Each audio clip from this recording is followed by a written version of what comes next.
হ্যাঁ বলো। Hello everyone, আমি মিষ্টি। আর মাদারপুর স্টেশনে এখানে একটা চায়ের দোকান আছে।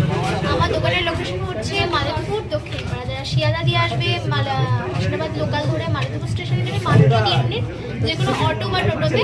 আর যারা বাইকে আসবে বলে ভাবছো, তারা গুগল ম্যাপে গিয়ে মিষ্টি চা মাদারপুর বলে সার্চ করবে, পেয়ে যাবে।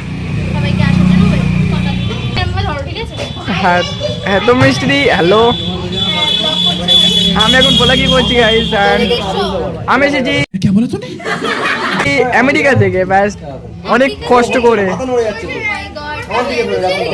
হ্যাঁ সেটা তোমার জন্য আমি আমেরিকা থেকে এখানে চা খেতে আসলাম। আমেরিকা बहुत तेज हो रहा है, बहुत तेज हो रहा है। ফ্লাইট কখন আছে এরপরে? এর ফ্লাইট আছে আজ রাত 12টা। বাংলায় কথা বললে হবে না, ওদের ভাষায়। এই আমেরিকার ভাষা বললে তোমরা বুঝতে পারবে না তো। আরে বলো বলো, ওরা ভাষাই বলো। না তোমরা বুঝতে পারবে না, ওই জন্য সবকিছু শিখে রাখতে হয়।